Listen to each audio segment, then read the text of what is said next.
Bonjour, bonsoir, mesdames, messieurs, et bienvenue à cette chaîne. On dit quoi? Ou bien, c'est comment?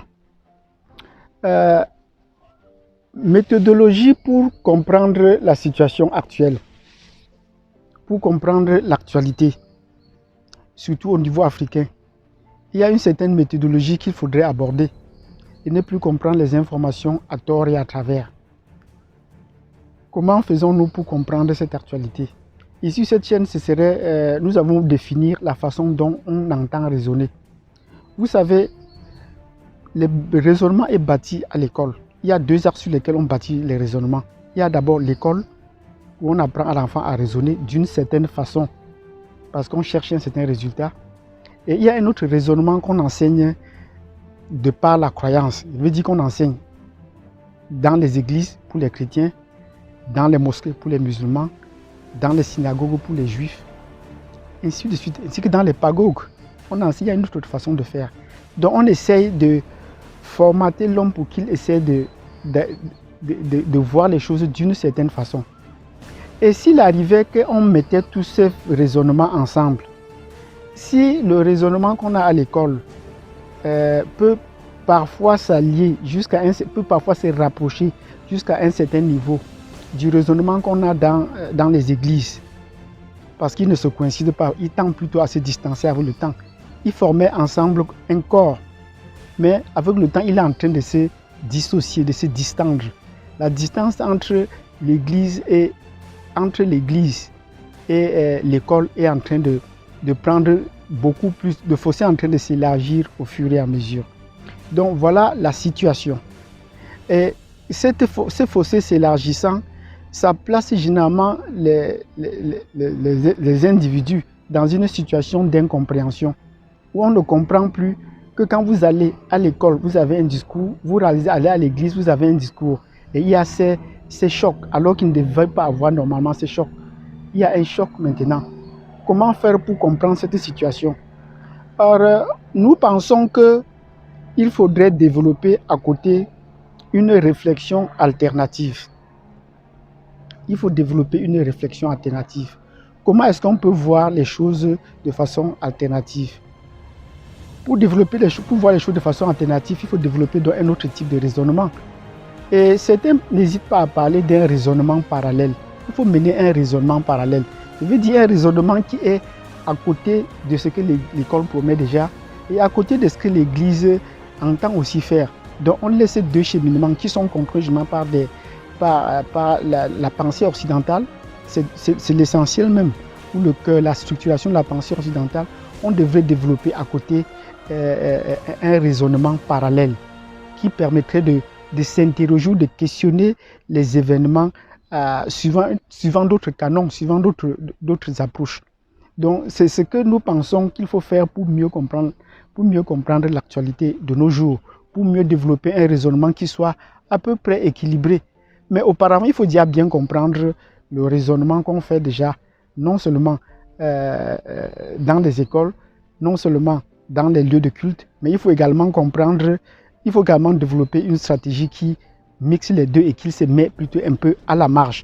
On peut appeler ça des raisonnements marginaux. C'est tout à fait normal qu'on appelle cela des raisonnements marginaux, mais on peut qualifier cela de toutes sortes. Ça peut être un raisonnement parallèle, ça peut être un comportement alternatif, ça peut être une analyse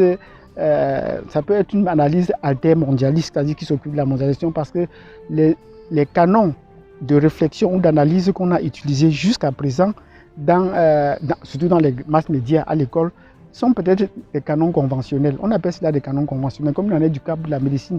Ils sont des canons, voilà, on définit la méthodologie ou la façon de faire, et il faut passer par là pour éviter qu'on arrive à des résultats qui sont diffus et disparates. Non, là, on essaie de calibrer les gens. On sait que si vous adoptez cette attitude, ces raisonnements au début, vous allez arriver à la fin avec un raisonnement attendu de tous.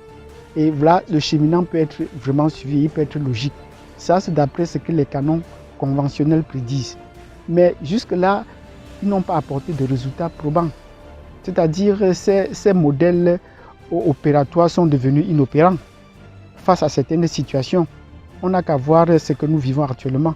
Et pour trouver une solution adéquate face à ces mondes qui se multiplient plus avec des problèmes et dont les spécialistes ne parviennent pas à nous apporter une solution claire, on pense qu'il faut raisonner autrement. Donc le raisonnement alternatif ou des analyses altermondialistes deviennent de plus en plus nécessaires.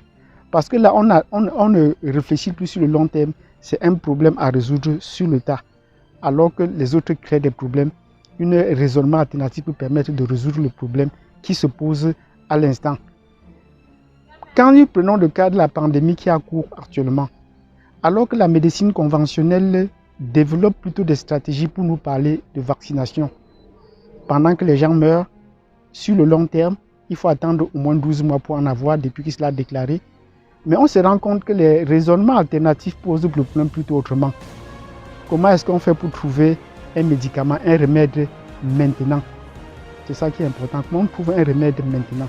Il faudrait trouver un remède maintenant pour sauver la population, car c'est un enjeu très important. Dans ces conditions, donc, les deux façons de raisonner sont différentes et s'opposent. Donc, si vous voulez bien donc comprendre et que vous avez déjà assimilé la première démarche, la seconde démarche va consister juste à pouvoir dire voilà comment ça fonctionne, mais comment est-ce qu'on pourrait la faire fonctionner autrement. Donc, sur cette chaîne, nous entendons désormais faire des analyses alternatives, faire un raisonnement parallèle par rapport au raisonnement ambiant qu'il y a pour permettre aux gens de bien comprendre, parce qu'il y a trop de questions qui surgissent chaque fois que les raisonnements ou les spécialistes des raisonnements conventionnels arrivent. On a toujours trop de questions qu'on se pose. Donc voilà la situation pour le moment. Donc si vous avez aimé cette vidéo, je vous prie donc de mettre un pouce,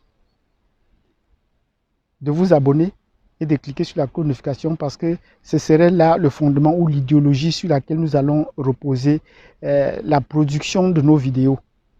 Nous allons produire les vidéos en faisant une analyse alternative, un raisonnement parallèle dans le cadre d'une pensée altermondialiste, contrairement à la pensée mondialiste qui voudrait faire des choses de façon globale, dans la généralité, appliquer un même système de pensée à tout le monde, alors qu'on a parfois des particularités qu'il faudrait en tenir compte. Je vous remercie d'avoir suivi cette vidéo jusqu'au bout et je vous souhaite de passer une excellente journée.